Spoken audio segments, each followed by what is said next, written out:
मुश्किल अगर India alliance की सबसे बड़ी पार्टी कांग्रेस के आगे है, तो एनडीए की अगुवाई कर रही बीजेपी के आगे भी परेशानियां कम नहीं है। बात करते हैं बिहार की, जहां एनडीए में सीट शेयरिंग पर फंसे पेच के बीच चिराग पासवान ने अपने पत्ते खोल दिए हैं। वो 6 सीटों पर अपनी मांग पर अड़ गए हैं। चिराग पासवान ने दिल्ली में बीजेपी के राष्ट्रीय अध्यक्ष जेपी नड्डा से मुलाकात की।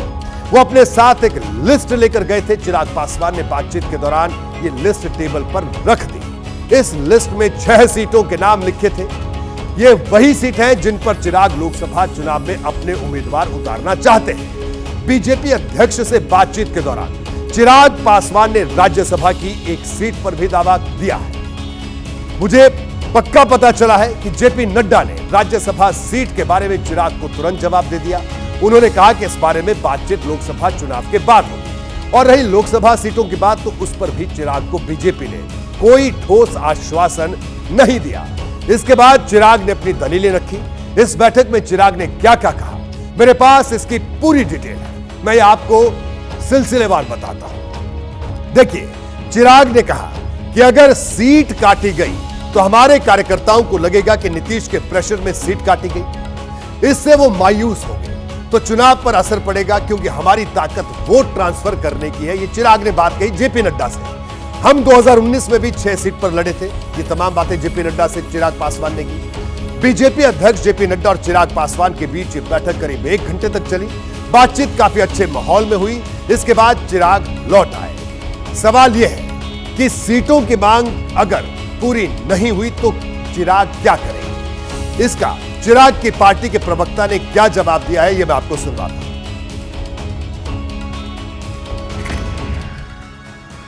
बीजेपी बड़ी पार्टी होने का अपना धर्म निभाएगी, गठबंधन धर्म निभाएगी और हमें हमारा जायज हक देगी और 6-1+ के फार्मूले पर अमल करेगी।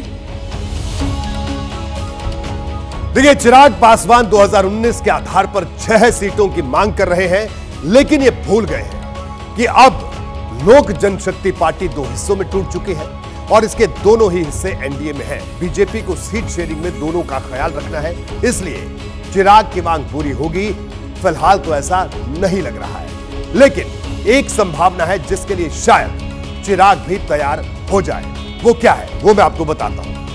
बीजेपी चिराग की लोकसभा सीट काटेगी, ये तो करीब करीब तय है, लेकिन बदले में उन्हें विधान परिषद की कुछ सीटें बिहार में दे सकती है भारतीय जनता पार्टी। चिराग पासवान और उनके चाचा के बीच का झगड़ा बीजेपी के लिए परेशानी कर रहा है। चिराग का रिश्ता नीतीश से भी ठीक ठाक नहीं है। बीजेपी ये स्थिति बदलना चाहती है। नीतीश भी इसके फेवर में दिखाई दे रहे हैं। जेडीयू के नेता और नीतीश के करीबी संजय झा ने चिराग से इसी सिलसिले में मुलाकात भी की। वैसे चाचा भतीजे का झगड़ा खत्म करने के लिए बीजेपी एक और तरीका भी आजमाना चाहती है। मुझे पता चला है कि बीजेपी राष्ट्रीय लोक जनशक्ति पार्टी का विलय चाहती है। खबर इस तरह की भी है कि पशुपति कुमार पारस को इसके लिए पैगाम भेजा भी गया है। हालांकि यह मुश्किल लगता है, क्योंकि पशुपति पारस की स्थिति फिलहाल चिराग की पार्टी के मुकाबले बेहतर दिखाई देती है। चिराग पासवान अपनी पार्टी के इकलौते सांसद हैं, जबकि पशुपति कुमार पारस के साथ 5 सांसद हैं। हालांकि जहां तक चाचा भतीजे के बीच रिश्ते सुधरने की बात है, तो इस बारे में हमने दोनों पार्टियों के नेताओं से बात की। आपको सुनवाते हैं क्या कुछ उन्होंने कहा है। देखिए, जहाँ तक पारस बाबू से सुलह या लड़ाई की बात तो कोई है नहीं। देखिए, पारस बाबू जो हैं वो चिराग जी के पिता तुल्य हैं, चाचा जी हैं, और पासवान साहब का, चिराग बाबू का, इनका सबका एक खून का रिश्ता है। राष्ट्रीय लोक जनशक्ति पार्टी का अपना एक अस्तित्व है, अपना एक वजूद है और पूरे देश भर में हमारा एक मजबूत संगठन है। हम एनडीए गठबंधन के साथ रहेंगे, आदरणीय नरेंद्र मोदी जी के साथ रहेंगे। आपने दोनों जवाब देख लिए।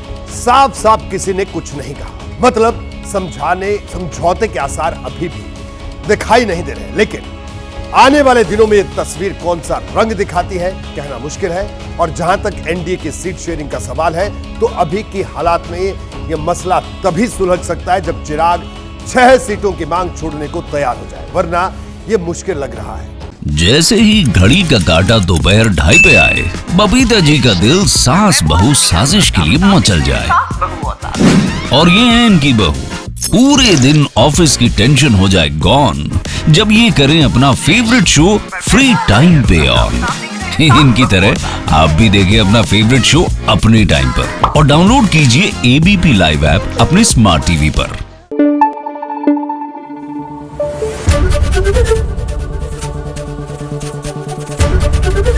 एबीपी न्यूज आपको रखे आगे।